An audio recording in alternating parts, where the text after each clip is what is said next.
We live in an age that's, well, it's filled with therapy, diagnoses, and all this mental health awareness. But have you ever stopped and wondered, how did we actually get to this point? Today, we're going to trace the long, sometimes pretty brutal, and totally fascinating story of how clinical psychology came to be. So, let's dive in. Really think about it. How did we go from thinking that mental illness was, the work of actual demons, to understanding it scientifically? That's the big question we're tackling in this explainer.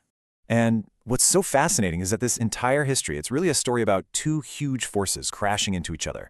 On one side, you've got this deeply human desire to just stop suffering. And on the other, you have this relentless scientific drive to figure out why things happen. Clinical psychology, it was basically born right in the wreckage of that collision. All right, so to start this story, we have to go way back. Thousands of years, actually. Back to the very first attempt to look at the mind not as some kind of spiritual mystery, but as something connected to our physical bodies. And you have to give it to the early Greeks. They were total revolutionaries. You had thinkers like Plato, Aristotle, and especially this physician, Hippocrates. They were the first ones to really stand up and challenge the whole angry gods thing. They started arguing that our mental state was actually tied to what was going on inside our bodies. This was a massive, monumental shift in thinking. So, their big idea was something called humoral theory. The belief was that our health, both mental and physical, depended on the balance of four bodily fluids they called humors. And here's the wild part.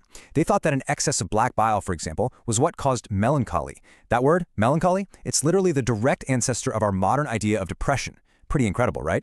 But this incredible early progress, it just didn't last. In fact, after the great ancient civilizations fell, that pendulum of thought, it didn't just slow down, it swung backwards, and it swung back hard. You see, during the Middle Ages, all those rational, biological explanations were pretty much thrown out the window. The main way of thinking just went right back to the supernatural. All of a sudden, mental illness was, once again, seen as demonic possession or a punishment from God or maybe the result of some sin. And look, this shift in ideas had absolutely horrifying consequences in the real world. Hallucinations weren't symptoms of an illness anymore. They were seen as literal demons living inside you. So treatment, well, it became a kind of spiritual warfare, which led to just brutal exorcisms, torture, and in some cases, even burning people at the stake.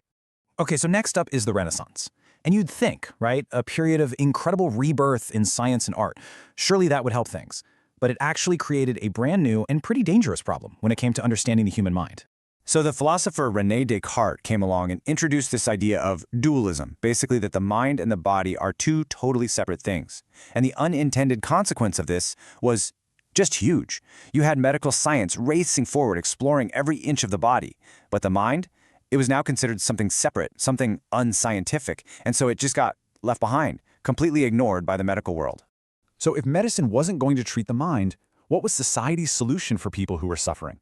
Well, they came up with something called custodial care. And this is what led to the rise of the asylum, an institution that really wasn't about treatment at all. It was more about warehousing people, locking them away, and just keeping them out of sight. Okay, so let's do a super quick recap here.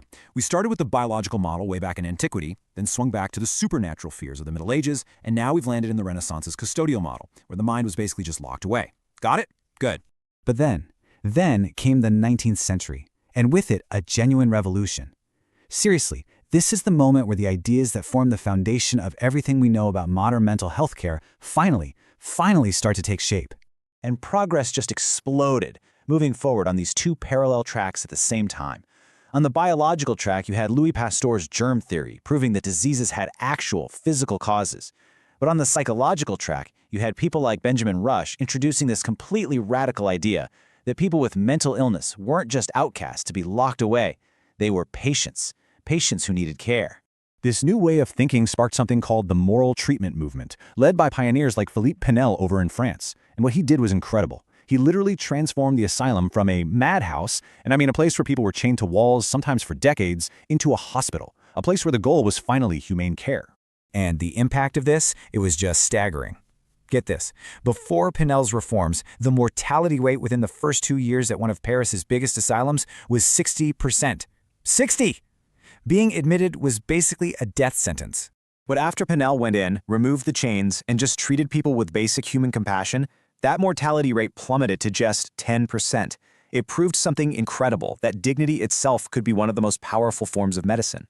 And then came the final massive piece of the puzzle for this new era, led by pioneers like, you guessed it, Sigmund Freud. By exploring what he called the deep unconscious, Freud created a whole new framework that was purely psychological. And for the very first time, therapy, just talking, could stand shoulder to shoulder with medicine as a legitimate form of treatment. The paradigm dial had finally, definitively swung over to psychological.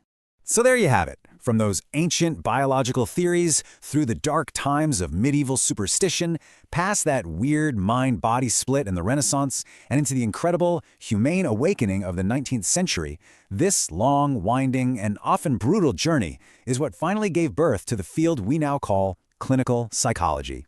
You know, if this history shows us anything, it's that our understanding of the mind is never, ever static. That pendulum, it's swung from biological to supernatural and then to psychological. Right now, we tend to use biopsychosocial models that kind of combine everything. So it really makes you wonder, doesn't it? Where will that